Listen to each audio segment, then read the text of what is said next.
అందరికీ నమస్కారం అండి. తెలుగు స్టోరీ బుక్ ఛానల్కి స్వాగతం. ఈరోజు నేను మీకు వినిపించబోతున్న కథ 5 సంవత్సరాలుగా తల్లిని చూడ్డానికి రాలేదు, కనీసం ఒక ఉత్తరం ముక్క కూడా రాయలేదు. అలాంటిది తల్లి తనకు బహుమతిగా 2 లక్షలు వచ్చిందని ఉత్తరం రాయగానే భార్య బిడ్డలతో సహా బయలుదేరి తల్లి దగ్గరకు వచ్చాడు. ఆ తర్వాత ఎలాంటి బహుమతి రాలేదని తెలిసి ఆ కొడుకు ఏం చేశాడు అనేది ఈ కథ ద్వారా మనం విందామండి. కథ పేరు పేగుబంధం. రచించిన వారు ప్రతాప వెంకట సుబ్బారాయుడు గారు. మరైతే ఈ కథను ఎక్కడా స్కిప్ చేయకుండా చివరి వరకు వినండి. నచ్చితే లైక్ చేయండి. కొత్తగా మన ఛానల్ని చూస్తున్నట్లయితే కనుక సబ్స్క్రైబ్ చేసుకోవడం అస్సలు మర్చిపోవద్దు. మరిక కథలోకి వెళ్ళిపోదామా? చిరంజీవి నాగేంద్రకి నువ్వు, అమ్మాయి, బాబు క్షేమమని తలుస్తాను. ఇప్పటిదాకా నీకెన్నో ఉత్తరాలు రాశాను, ఒక్కదానికి సమాధానం లేదు. నిన్ను చూసి 5 ఏళ్లవుతోంది. మీరెలా ఉన్నారో చూడాలని మనసులో ఒకటే ఆరాటం. నేను చచ్చేదాకా పేగుబంధం తెగిపోదు. ఆర్థిక ఇబ్బందుల్లో ఉన్నానని నువ్వు రాసిన ఉత్తరం చదివాక నాకు డబ్బు పంపమని రాయడం ఏనాడో మానేశాను. నాన్నగారు చనిపోయాక కొండంత అండగా ఉంటావనుకున్నాను, కానీ ఇలా దూరంగా ఉంటూ నాకింత మనోవేదన కలిగిస్తావనుకోలేదు. ఆయన బ్రతికుండగా కష్టమంటే ఎరుగని నేను రకరకాల పనులు చేస్తూ పొట్టపోసుకుంటున్నాను. నీ మీద ఆధారపడతానని నువ్వు ఏనాడూ అనుకోకు. నాకు కావలసింది నీ క్షేమం, మీ క్షేమ సమాచారాలతో కూడిన ఒక ఉత్తరం, అంతే.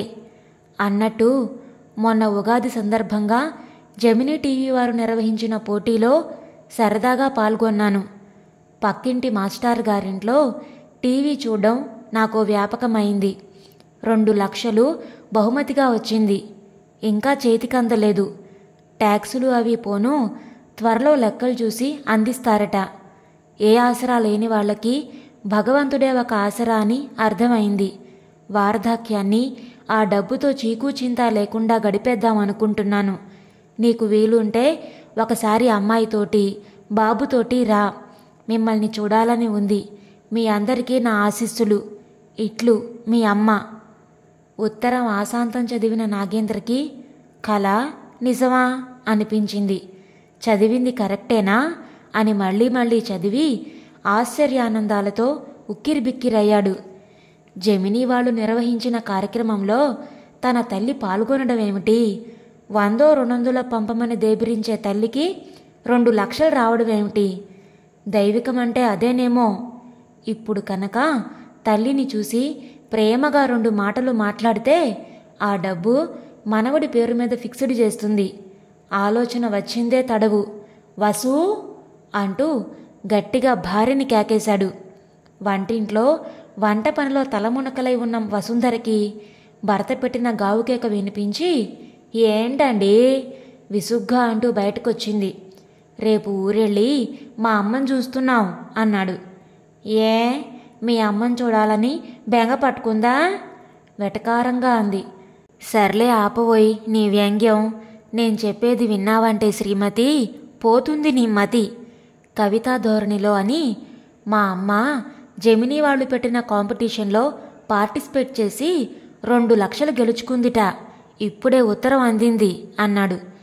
నిజంగానా అని వంటింట్లో అన్నం మాడిపోతున్న విషయం పట్టించుకోకుండా కార్డు భర్త చేతిలో నుంచి లాక్కొని చదివింది. ఆమెకి కాళ్ళు భూమి మీద నిలవడం లేదు. రేపు నేను ఆఫీస్కెళ్ళి 10 రోజులు ఈఎల్ అప్లై చేసి వస్తాను. సాయంత్రం మన ప్రయాణం అన్నాడు. ఇది నిజమేనంటారా? అనుమానంగా అడిగింది. మా అమ్మ ఎప్పుడూ అబద్ధాలు చెప్పదు, సారీ రాయదు. పైగా కాస్త జనరల్ నాలెడ్జ్ కూడా ఎక్కువే. నా చిన్నప్పుడు కథలు కూడా రాసేది. నేను పట్టించుకోకపోయినా వృద్ధాప్యాన్ని నిర్భయంగా గడిపేస్తుంది. ఆవిడ తెలివితేటల్ని అంచనా వెయ్యలేం అన్నాడు. అయినా సరే నేనొకసారి పక్కింటి మీనాక్షి గారిని అడిగి కన్ఫర్మ్ చేసుకుంటాను. ఆవిడ ఛానల్కి కళ్ళు అతికించేసి మరీ అన్ని రకాల పోటీల్లో పాల్గొంటుంది. ఎవరెవరికి ఏమేం బహుమతులు వచ్చాయో కంటతా పట్టేస్తుంది అని చెబుతూ పక్కింటికి పరుగు తీసింది.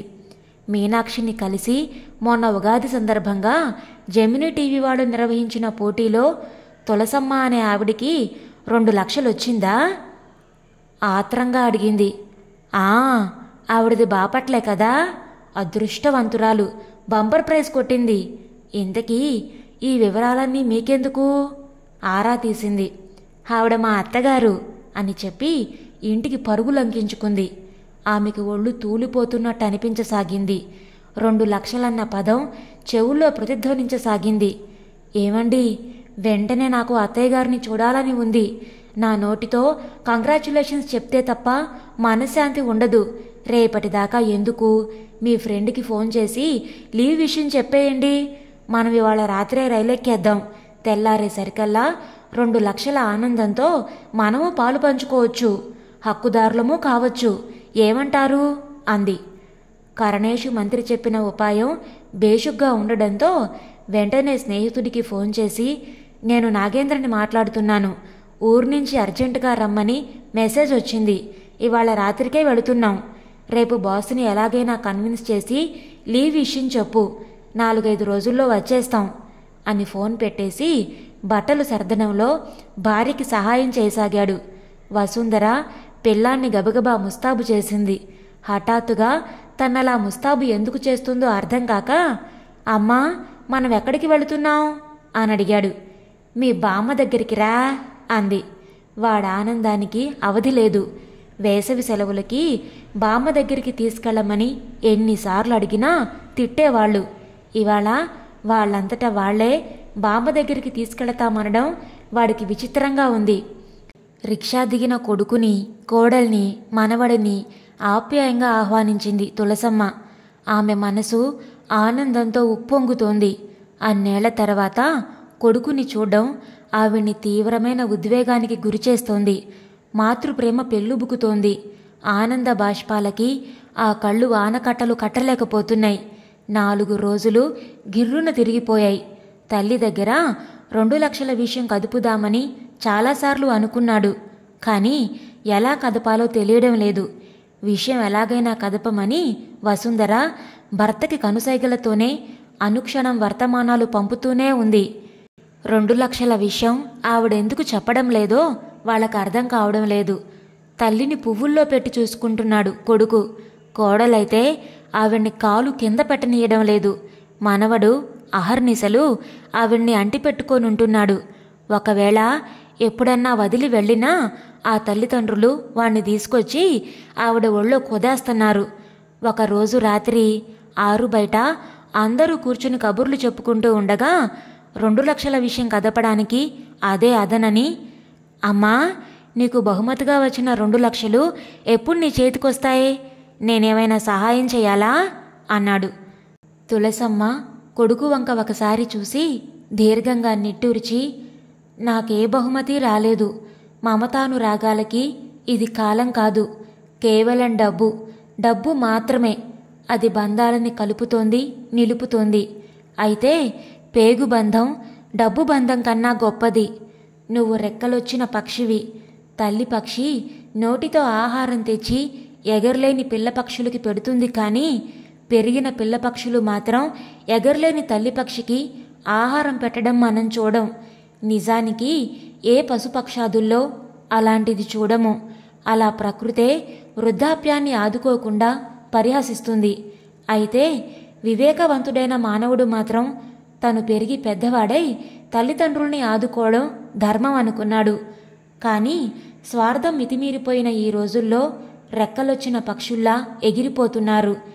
నిన్ను చూసి 5 ఏళ్లయింది. నీ నుండి వచ్చిన ఉత్తరం చదివి 2 ఏళ్లవుతుంది. నిన్ను చూడాలని, ఉత్తరంలో నీ క్షేమ సమాచారాన్ని చదవాలని ఈ ముసలి ప్రాణం ఎంతగా అల్లాడిపోతుందో నీకు తెలుసా? నువ్వు నాకేం పెట్టకపోయినా పర్వాలేదు. నువ్వు క్షేమంగా ఉన్నావన్న వార్త నా చెవిన పడితే చాలు. నిన్ను చూడాలని ఉందన్నా రావు. నాకు సీరియస్గా ఉందని కబురంపినా రావు. ఈ వయసులో ఈ తల్లినెందుకురా అంత క్షోభ పెడతావు? నా బాధను చూసి మీ నాన్నగారి స్నేహితుడైన మాస్టారు గారు విచిత్రుడైపోయేవారు. కాకతాళీయంగా ఒకసారి మేమందరం టీవీ చూస్తూ ఉంటే మన ఊళ్ళో నా పేరు గల ఆవిడికి బహుమతి రావడం చూసి, చెల్లెమ్మ, నీ కొడుకుని నువ్వు చూసుకునే ఉపాయం తట్టిందమ్మా అని చెప్పాడు. డబ్బనగానే ఏ కొడుకైనా పరిగెత్తుకొస్తాడని నాకు తెలుసు. నా కొడుకు అందుకు మినహాయింపేమీ కాదని నిరూపించావు. సెలవులు పెట్టి హాలిడే రిసార్ట్స్లో హాయిగా గడుపుతారు.